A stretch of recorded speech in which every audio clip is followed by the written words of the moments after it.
Hello friends, sorry to से पिछले video में मैं काफ़ी टाइम बाद आपको वीडियो डाल रही हूँ। अ, अभी हमने वीडियो डाला था, फर्स्ट वीडियो डाला था। अभी लेसन प्लान 2 डाल रही हूँ, जो कि लाइट का। तो जो बेसिक इन्फॉर्मेशन रहती है, समान उद्देश्य, सहायक सामग्री, विशिष्ट उद्देश्य, तो ये सारी चीज़ें बेसिकली सेम रहती है। बाकी पूर्व ज्ञान, शिक्षण विधि, ये सारी चीज़ें सेम रहती है। इसके बाद हम आते हैं प्रस्तावना प्रश्न। तो प्रस्तावना प्रश्न में क्या होता है कि हम फर्स्ट क्वेश्चन लेते हैं। आपको पता है, इससे रिलेटिव क्वेश्चंस लेते हैं। तो छात्र अंधेरे में रखी वस्तु को कैसे दिखाई देते हैं? तो छात्र बताएंगे कि अंधेरे में वस्तु तो नहीं दिखेगी। फिर सेकंड क्वेश्चन आता है कि प्रकाश करने पर क्या ये वस्तुएं दिखाई देगी? तो छात्र कहेंगे हाँ।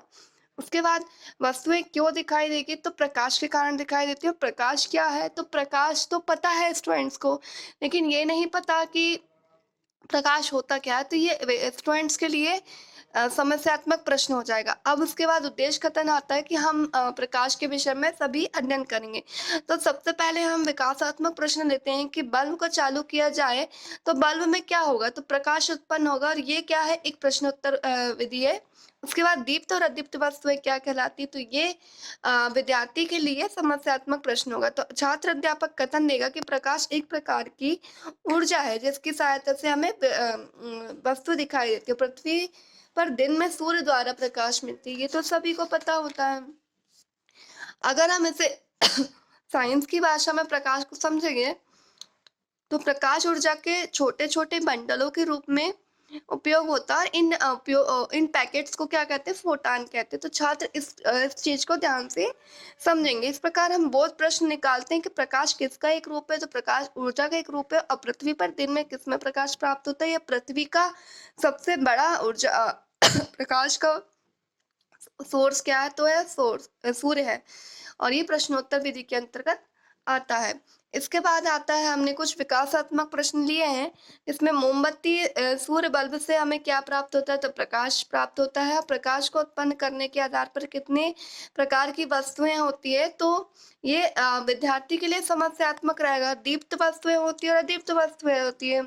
तो दीप्त वस्तु क्या होती है? जिन वस्तुओं से हमें मतलब प्रकाश उत्पन्न होता है, जैसे सूर्य, तारा, ये सारी चीजें क्या होंगी?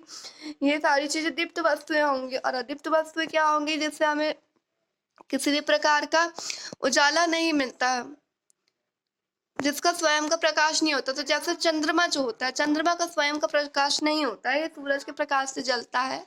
ठीक है। और कुर्सी हो गई, टेबल हो गई, ये सारी चीजें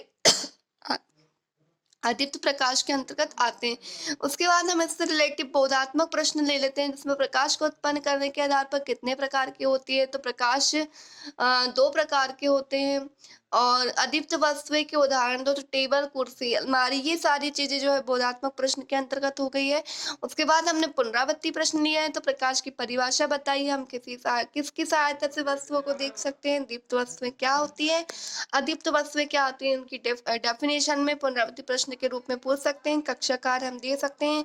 अध्यापक विद्यार्थी को कक्षा में अध्ययन करने के लिए कहेंगे। और उसके बाद गृह कार्य जो रहेंगे, गृह कार्य में अध्यापक विद्यार्थी को दीप्त और अदीप्त वस्तु को चित्र बना के लाने के लिए कहेंगे। इस प्रकार छात्र अध्यापक हस्ताक्षर और मार्गदर्शन हस्ताक्षर के साथ हमारा ये जो प्रकाश वाला है वो समाप्त होता है।